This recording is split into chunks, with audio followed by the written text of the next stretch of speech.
இரண்டாவது அம்மா கதையின் தொடர்ச்சி. ரங்கசாமி அலுவலகத்திற்கு கிளம்பிக் கொண்டிருந்தார். உங்களிடம் ஒரு உதவி. உங்களை நான் காரில் கொண்டு போய் அலுவலகத்தில் விட்டுவிடுகிறேன்.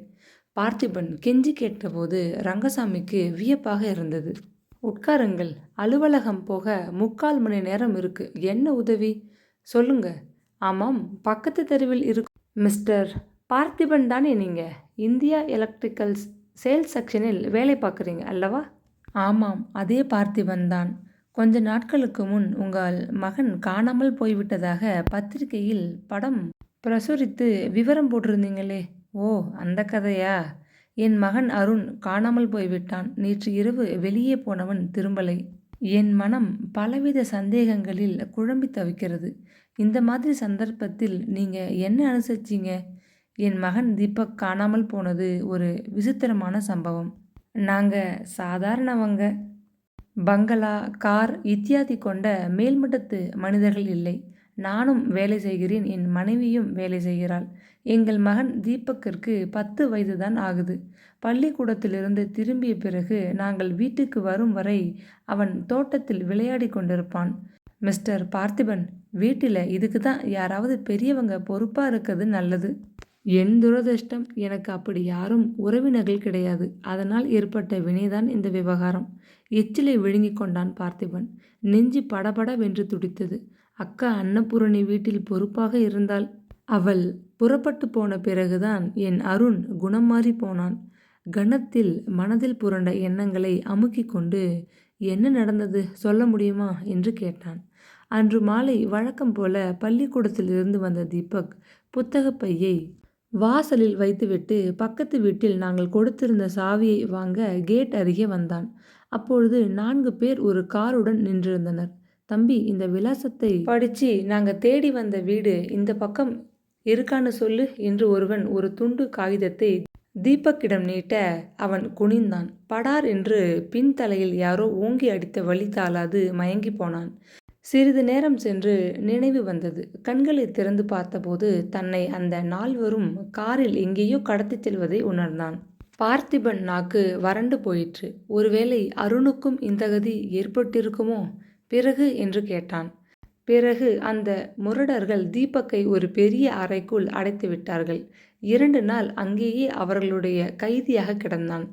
நான் பத்திரிகையின் மூலமும் டிவியின் மூலமும் அவன் காணாமல் போன செய்தியை வெளியிட்டு போலீஸில் புகார் செய்து தேடாத இடம் பாக்கி இல்லை. என் மனைவி சோறு தண்ணி இல்லாது அழுது கொண்டிருந்தாள். 3வது நாள் அவன் இறந்து போனான் என்ற முடிவுக்கு வந்து நாங்கள் துயரத்தில் துடித்து கொண்டிருந்த போது வாயிற் கதவை தட்டினான். கிழிந்த சொக்காயும் அழுக்கடைந்த அரை டிராயருமாக முழங்கால் வரை புழுதியுடன் வந்து நின்ற மகனைக் கண்ட என் மனைவி ஆனந்தம் தாங்காது அவனை வாரி அணைத்து கொண்டு அழுதாள். எப்படி தப்பினானாம்? அது கூட ஒரு தனி கதை. கடத்தி கொண்டு போனவர்கள் அவனுக்கு காப்பியும் டிஃபனும் வாங்கி கொடுத்துவிட்டு நன்றாக அடித்து பயமுறுத்தி இருக்கிறார்கள். உங்க அப்பா யாரு? எங்கே வேலை செய்கிறார்? வீட்டில் எத்தனை பேர் இருக்கீங்க? பணம் நகையெல்லாம் வீட்டில் உண்டா என்று விவரம் கேட்க, ஐயா, நாங்கள் சாதாரணமானவங்க. எங்கள் வீட்டில் விலை உயர்ந்த பொருள் எதுவும் கிடையாது என்றான் அவன். அவனை மேலும் அடித்து துன்புறுத்தியிருக்கிறார்கள். வீட்டு குழந்தைகளை வைத்து அவர்கள் மூலம் உளவு கண்டுபிடித்து களவாட இப்படி ஒரு கூட்டம் கிளம்பியிருக்கு. அருண் கூட இப்படி ஒரு கூட்டத்திடம் அகப்பட்டு கொண்டானோ என்று கலவரப்பட்டான் பார்த்திபன். அந்த 4 முரடர்களும் ஆளுக்கு ஒரு பாட்டில் சாராயத்துடன் குடிக்க உட்கார்ந்தனர். அடிபட்ட தீபக் ஒரு மூலையில் சுருண்டு படுத்து கிடந்தானாம். ஆனால் தூங்கவில்லை. அவர்கள் குடிபோதையில் நன்றாக தூங்கத் தொடங்கியதும் மெல்ல விளக்கை அணைத்துவிட்டு இருட்டில் நகர்ந்து கதவை திறந்து கொண்டு வெளியே ஓடிவிட்டான். சந்து பொந்துகளில் திசை தெரியாமல் ஓடி வந்தபோது விடியத் தொடங்கிவிட்டது. நடைபாதையில் ஆப்பம் சுட்டு கொண்டிருந்த கிழவி ஒருத்தியிடம் நகரத்தின் எந்த பகுதி அது என்று கேட்டானாம்.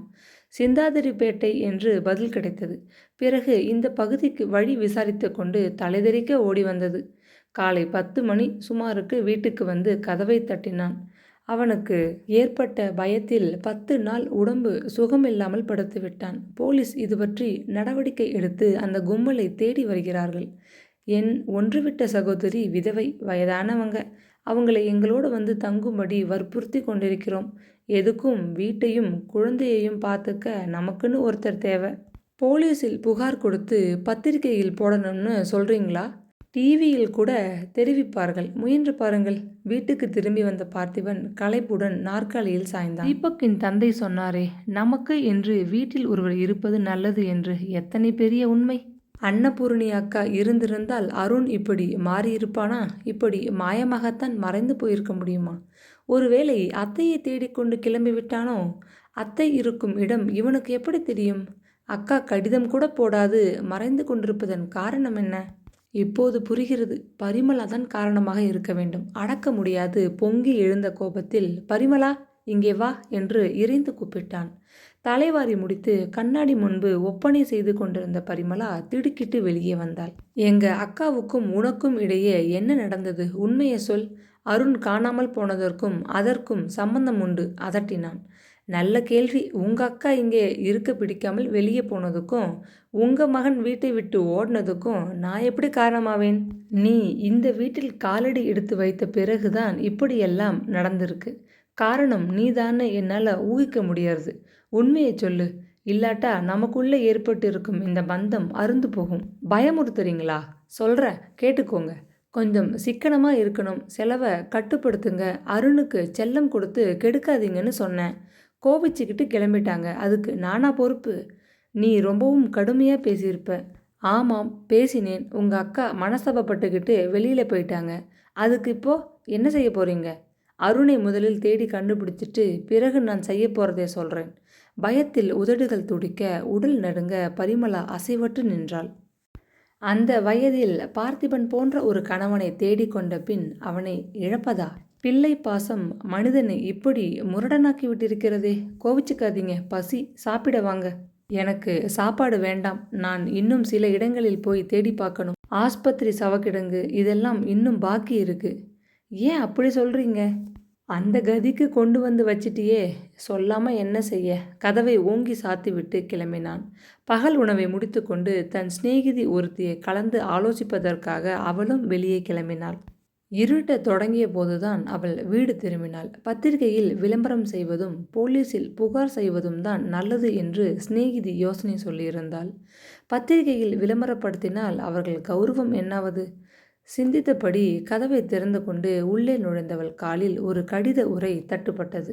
குனிந்து எடுத்தாள். மிகச்சிறிய பழுப்பு வண்ண கடித உரை அரசு அலுவலகத்திலிருந்து வந்தது போல காணப்படவே அதை பரபரப்புடன் பார்த்திபனுக்கு வந்திருக்கிறது என்பதை கூட பொருட்படுத்தாமல் பிரித்தாள்.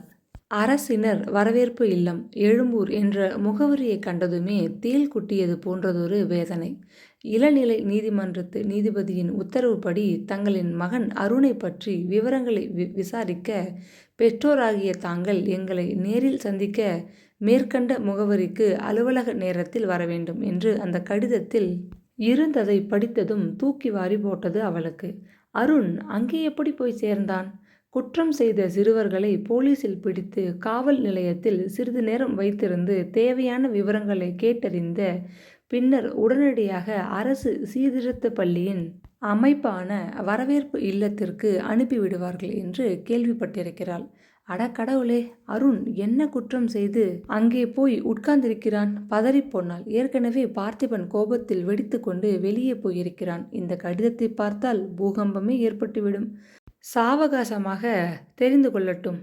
சற்றென்று அந்த கடிதத்தை எடுத்து மேஜை இழுப்பறைக்குள் ஒரு புத்தகத்திற்குள் செருகி மறைத்து வைத்தாள். கணவனும் மனைவியும் அன்று ஏதும் பேசாமல் சாப்பிடாமல் உறங்கி போயினர். மறுநாள் காலை சீக்கிரம் எழுந்து குளித்துவிட்டு வெளியே செல்ல ஆயத்தமானான் பார்த்திபன். மனைவி மேஜை மீது கொண்டு வந்து வைத்த காஃபி டிஃபனை வேண்டா வெறுப்பாக சாப்பிட்டு கொண்டிருந்த போது அழைப்பு மணி அழுத்தமாக ஒலித்தது. அவசரமாக கையை கழுவி கொண்டு போய் கதவை திறந்தான். காவல்துறை அதிகாரி ஒருவர் நிற்பதைக் கண்டு அவன் உடலும் உணர்வுகளும் சில்லிட்டு போயின.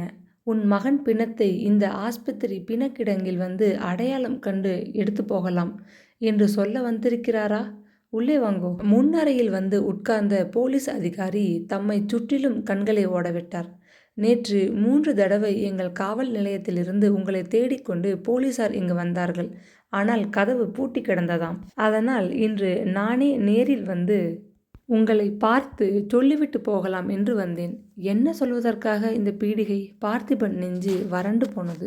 உங்கள் மகன் அருண் ஒரு கொள்ளை கூட்டத்தோடு சம்பந்தப்பட்டு கார் ஒன்றை ஓட்ட முயன்று அதை ஒரு மரத்தில் மோதி சேதப்படுத்திவிட்டு அந்த கூட்டத்தோடு ஓரிடத்தில் ஒளிந்து கொண்டிருந்தான். கூட்டத்தை பிடித்தபோது அவனையும் கைது செய்தோம். அவன் வயதை கவனத்தில் கொண்டு எழும்பூர் அரசினர் வரவேற்பு இல்லத்திற்கு அவனை அனுப்பி வைத்திருக்கிறோம். நேற்று நீதிபதி முன் அவனை ஆஜர் செய்தோம். அவர் உத்தரவுப்படி வரவேற்பு இல்ல தலைவரை சந்திக்க உங்களுக்கு ஒரு கடிதம் வந்திருக்குமே. பார்த்திபன் பிரம்மை பிடித்தவன் போல பேசத் தோன்றாது சிலையாக நின்றான். அவன் மகன் அருண் கொள்ளை கூட்டத்துடன் சம்பந்தப்பட்டவனா? திருடனா? ஐயோ, நம்பவே முடியவில்லையே. அருண் காரை ஓட்டினானா? இதையெல்லாம் எப்போது கற்றுக்கொண்டான்? பதறிப்போனான் பார்த்திபன். இப்போ நாங்க என்ன செய்யணும்? மெல்லிய குரலில் கேட்டான். அந்த கடிதத்தை எடுத்துக்கொண்டு வரவேற்பு இல்ல தலைவரை சந்திக்க அவரது அலுவலக நேரத்தில் செல்ல வேண்டும். பின்னர் நீதிமன்றம் விசாரணையின் போது உங்கள் மகனை சாட்சிக்கு அழைக்க வேண்டி வரும். வெரி சாரி, உங்களுக்காக நான் மிகவும் பரிதாபப்படுகிறேன் சொல்லிவிட்டு போலீஸ் அதிகாரி கிளம்பிவிட்டார். திடீரென்று ஆவேசம் பிடித்தவன் போல் பார்த்திபன் மனைவி பக்கம் திரும்பி உரத்த குரலில் கத்தினான். நீ செய்த காரியங்கள் என்னை எங்கே கொண்டு போய் வச்சிருக்கு பாத்தியா? அந்த கடிதம் எங்கே? நடுங்கி போன பரிமளா இழுப்பறையிலிருந்து அந்த கடிதத்தை எடுத்து அவன் முன் வைத்தாள். கடிதத்தை படித்தவன் பரிமளாவை கொன்று தின்று விடுபவன் போல குரோதமாக பார்த்தான். மேஜை மேல் பிரிக்கப்படாது வைக்கப்பட்டிருந்த நாளேட்டை கண்டதும் சற்றென்று ஆவலுடன் பிரித்தவன் எரிமலையாக சினத்தில் வெடித்தான். பாத்தியா, நீ என்கிட்ட மூடி வச்சதெல்லாம் பத்திரிகையில் செய்தியாக நடுத்தெருவுக்கு வந்திருக்கு. அந்த திருட்டு கோஷ்டியினர் செய்த குற்றம் பற்றிய செய்தி வெளிவந்த பத்திரிகையை மடித்து ஆத்திரத்துடன் அவள் பக்கம் எறிந்தான். கிளம்பு, 2 பேருமா எழும்பூர் வரவேற்பு இல்லத்துக்கு போகலாம். நான் எதுக்கு அங்கெல்லாம் வரணுமாம்? மெல்லிய குரலில் முனகினாள் பரிமளா. நீதான் இந்த பிள்ளையின் அழகான அம்மா, 2வது அம்மா. நான் பெத்த அப்பன் என்கிற உண்மையை சொல்லி அவங்க கேட்கிற விவரங்களை கொடுக்கணும். கிளம்பு. அதிகம் பேசாதே, சினம் கொண்டு கர்ஜித்தான். வரவேற்பு இல்லத்தில் அதன் தலைவரை சந்தித்தனர். அவரது மேஜை மீது அருணை பற்றிய தகவல்கள் அடங்கிய ஒரு ஃபைல் இருந்தது. எங்கள் நல்வாழ்வு அலுவலரும் உளவியல் நிபுணரும் தங்கள் மகனை பற்றிய விவரங்களை தயாரித்து கொண்டிருக்கிறார்கள். அவர்களது கருத்துப்படி தாயை இழந்த குழந்தை தாய் அன்புக்கு ஏங்கி கொண்டிருந்தவனை அத்தை அன்பு காட்டி வளர்த்து கொண்டிருந்த சமயத்தில் அவளிடமிருந்து பிரிக்கப்பட்டு விடுகிறான்.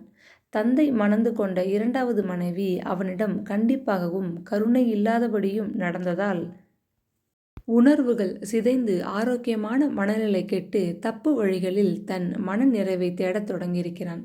இல்லை, நீங்கள் சொல்வது சரியல்ல. நான் அவனது 2வது அம்மா. ஆனால் அவன் மீது எத்தனை பரிவுடன் பாசத்துடனும் இருந்தேன் தெரியுமா? அருண் சொல்கிறதெல்லாம் பொய். பரிமளா கோபத்துடன் மறுத்தாள். தவறு எங்களுடையதாக இருக்கலாம். என்ன செய்ய வேண்டும் என்று சொன்னால் அவனை திருத்தி நல்ல வழிக்கு கொண்டு வர ஆவண செய்கிறோம். அது என் கடமை, தழுதழுத்த குரலில் சொன்னான் பார்த்திபன். சிறிது நேரத்தில் உள்ளே இருந்து அங்கே அழைத்து வரப்பட்ட அருணை கண்டதும் அவன் திகைத்து போனான். துயரத்தில் வெடித்துவிடும் போல் நெஞ்சம் துடித்தது. 2 நாளில் இளைத்து போனவனாய் இல்லத்தின் காக்கி சீருடையில் எங்கேயோ பார்த்தபடி நின்றான் அருண். குற்றவாளியாக சீர்திருத்த பள்ளியில் சேர்ந்து விடவா அவனை சீரும் சிறப்புமாக திருமணம் கூட வேண்டாம் என்று வைராகியத்துடன் தனியே இருந்து பாடுபட்டு வளர்த்தான். இங்கே வாப்பா அருண். பார்த்திபன் பரிவுடன் அழைத்தபோது சிறுவன் வெடிக்கென்று தலையை நிமிர்த்தி வெறுப்புடன் பார்த்தான். உன்னை இங்கிருந்து அழைச்சிட்டு போக நானும் அப்பாவும் வந்திருக்கிறோம் அருண், பரிமளா மெல்லிய குரலில் சொன்னாள். வேண்டாம் வேண்டாம் ஐயா, என்னை இவங்களோட அனுப்பாதீங்க. நான் இங்கேயே சந்தோஷமாக இருக்கேன். காலையில் வயிறார ராகி கஞ்சி கிடைக்கிறது, பகலில் நல்ல சாம்பார் சாதமும் மோரும் கிடைக்கிறது. ராத்திரி இங்கே தரும் ரசம் எனக்கு ரொம்ப பிடிச்சிருக்கு. இவங்க என் சொந்த அம்மா இல்லை, 2வது அம்மா. என்னை வாசலில் படுக்க வச்சு எத்தனையோ நாள் சோறு போடாம பட்டினி போட்டாங்க. நான் இவங்களோட போக மாட்டேன், அலறி அழுதான் அருண். தலைவர் அவனை பரிவுடன் தட்டி கொடுத்து சமாதானப்படுத்தினார். அத்தை ஒருத்தர் இருக்காங்கன்னு சொன்னியே, அவங்க வந்து கூப்பிட்டா போவியா? தலைவர் அன்போடு கேட்க அருண் கண்களிலிருந்து நீர் தாரையாக வழிந்தோடியது. போவேன் சார், எங்கள் அத்தை வந்து அழைச்சிட்டு போனா போவேன். அவங்கள கூட இந்த 2வது அம்மா தான் வீட்டை விட்டு துரத்துட்டாங்க, விசும்பினான்.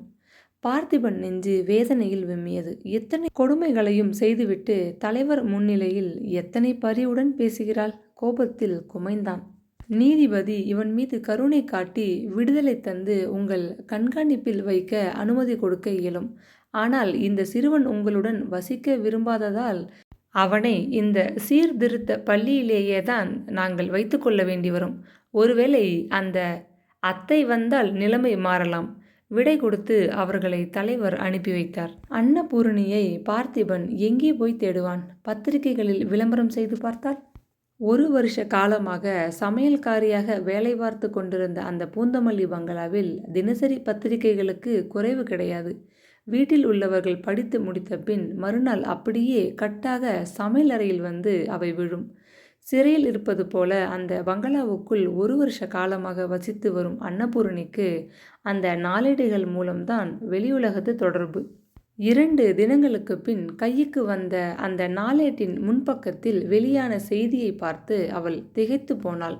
அருண் என்னும் சிறுவன் திருட்டு கூட்டத்திலிருந்து பிடிக்கப்பட்டு எழும்பூர் வரவேற்பு இல்லத்தில் ரிமாண்டில் வைக்கப்பட்டிருக்கிறான் என்று அந்த நாளேடு விவரித்தது. சிறுவனின் போட்டோவை மற்றொரு நாளேட்டில் பார்த்தவளுக்கு பெருத்த அதிர்ச்சி. இதென்ன விபரீதம்! அவள் பாராட்டி சீராட்டி வளர்த்த குழந்தை குற்றவாளியாகி அடுத்த நாளே தான் வேலை செய்து வரும் வீட்டு எஜமானியிடம் உத்தரவு பெற்றுக்கொண்டு நாளேட்டில் வந்திருந்த அந்த செய்தி, படம் எல்லாவற்றையும் கவனமாக எடுத்துக்கொண்டு புறப்பட்டாள். வரவேற்பு இல்ல தலைவரை பார்க்க அருணின் அத்தை வந்திருப்பதாக அலுவலக பையனிடம் சொல்லி அனுப்பிவிட்டு வெளியே காத்திருந்தாள். சிறிது நேரத்தில் உள்ளே வரச் சொல்லி அவளுக்கு அழைப்பு வந்தது. நாளேட்டில் வந்திருந்த செய்தியை பார்த்து வந்ததாக தன்னை அறிமுகம் செய்து கொண்டாள். நாற்காலி ஒன்றில் அவளை உட்காரச் சொல்லிவிட்டு அருணை அழைத்து வர ஆள் அனுப்பினார் தலைவர். கொஞ்ச தூரத்திலேயே அருண் அத்தையை பார்த்து விட்டான். மகிழ்ச்சி பிடிபடவில்லை. இதுவரையிலும் அனுபவித்த துன்பமெல்லாம் மறைந்துவிட உற்சாகத்துடன் அத்தை அத்தை என்று கத்திக்கொண்டு ஓடி வந்தான். நாற்காலியிலிருந்து விசுக்கென்று எழுந்த அன்னபூரணி ஒரே எட்டில் முன்னே சென்று தன் 2 கரங்களை நீட்டி, அருண் கண்ணா, எப்படி வளர்ந்துட்டேடா என் செல்வமே என்று விசும்பி அழுதபடி ஓடி வந்து குழந்தையை ஆற தழுவிக்கொண்டாள். 2 நாட்களுக்கு பிறகு வரவேற்பு இல்லத் தலைவரிடமிருந்து பார்த்திபனுக்கு மறுபடியும் அழைப்பு வந்தது. குறித்த நேரத்தில் மனைவியுடன் வரவேற்பு இல்லம் வந்து சேர்ந்தான் அவன். அன்னபூரணி அங்கே வந்து அமர்ந்து கொண்டிருப்பதைக் கண்டதும் அவனுக்கு ஒரே வியப்பு, அதிர்ச்சி. அருண் தன் அத்தையின் பாதுகாப்பில் இருக்க விரும்புகிறான். அதற்கு பெற்றோர்கள் என்ற முறையில் நீங்கள் இருவரும் சம்மதம் எழுதி தர வேண்டும் என்றார் தலைவர். வேறு வழியின்றி பார்த்திபன் அதற்கு சம்மதித்து எழுதி கையெழுத்து போட்டு கொடுத்தான். அன்னபூரணி தன் தம்பி பக்கம் திரும்பாது தலைவரை பார்த்தபடி பேசினாள். அருணை என் பாதுகாப்பில் வைத்து வளர்க்கும் பொறுப்பை நான் ஏற்றுக்கொள்கிறேன். ஆனால் நான் ஒரு அன்றாடங்காய்ச்சி. இப்போது நான் ஒரு இடத்திலே சமையல் வேலை செய்து பிடித்து கொண்டிருக்கிறேன். இதே வேலையை அருணின் பெற்றோர்கள் எனக்கு தந்து அவர்கள் வீட்டில் தங்க இடமளித்தால் என்னால் இந்த பொறுப்பை ஏற்க முடியும். அவனது படிப்பு மற்ற செலவுகளுக்கு எனக்கு பணம் தேவையாயிற்றே. அதற்கு மேல் கேட்க பார்த்திபனால் பொறுக்க முடியவில்லை. அக்கா, மன்னிச்சிடுங்கோ. உங்கள் மனசை பரிமளா வேதனைப்படுத்தி வெளியே அனுப்பினதுக்கு தக்க தண்டனையை நான் நல்லாவே அனுபவிச்சிட்டேன். அருணை வளர்க்கும் பொறுப்பை தாராளமாக நாங்கள் கொடுக்குறோம். அதை எடுத்துக்கிட்டு முன்போல வீட்டிலே நீங்கள் எஜமானியாக இருங்க அக்கா. பேச முடியாது விம்மினான். அவர்களது உள்ள போராட்டத்தின் ஆழத்தை புரிந்து கொண்ட தலைவர் திருப்தியுடன் புன்னகை செய்தார். சில நாட்களுக்கு பிறகு அருண் இளநிலை நீதிமன்றத்துக்கு கொண்டு வரப்பட்டான். பார்த்திபன், பரிமளா, அன்னபூரணியும் வந்திருந்தனர். நீதிபதி அருணின் இளம் வயதை கருத்தில் கொண்டு கருணை காட்டி அவனை அத்தை அன்னபூரணியின் பொறுப்பில் ஒப்படைக்க உத்தரவிட்டு விடுதலை வழங்கினார். நல்வாழ்வு அலுவலர் 3 மாதத்திற்கு ஒரு முறை வந்து சிறுவனது நலனை விசாரித்து அவன் அடைந்த அந்த குற்றத்தின் பொறுப்பிலிருந்து விடுபடும் வரை கண்காணிப்பார் என்றும் எச்சரித்தார். மகனையும் அக்காவையும் காரில் ஏற்றி கொண்டு வந்த பார்த்திபன் வீடு வரும் வரை எதுவும் பேசவில்லை.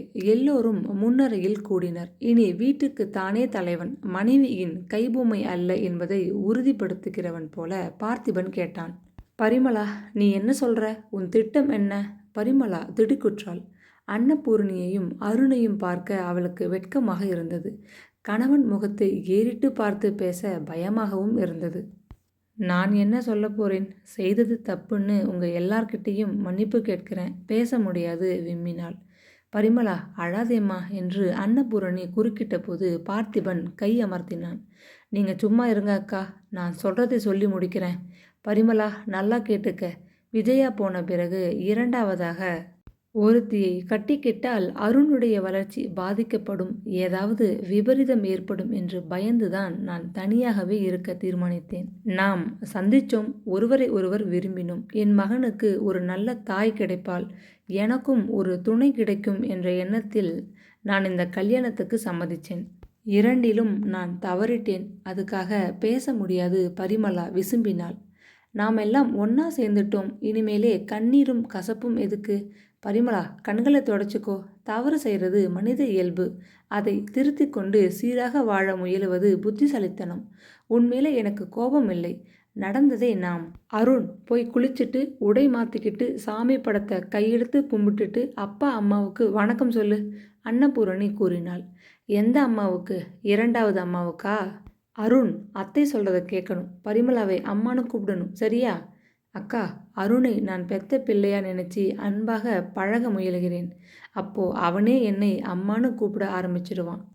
பெத்தாதான் பிள்ளையா? அக்கா, வளர்த்தாலும் ஒரு குழந்தைக்கு ஒரு பெண் தாயாகி விடுறாங்கிறத உங்ககிட்டே இருந்து புரிஞ்சுக்கிட்டேன். நான் இனி இரண்டாவது அம்மா இல்லை, அருணின் அம்மா. அருண், என்னை திரும்பி கொஞ்சம் பார். கோபமெல்லாம் போய் அருண் கழுக்கென்று சிரிக்கிறான். பார்த்திபன் பல்லெல்லாம் தெரிய மகிழ்ச்சியில் சிரிக்க பரிமளா அன்போடு கணவனை பார்த்து புன்னகை புரிகிறாள். அன்னபூரணி மனநிறைவுடன் தன் கடமைகளை ஆற்ற அவளது ஆட்சி பீடமான அடுப்பாங்கரையை நோக்கி நடக்கிறாள்.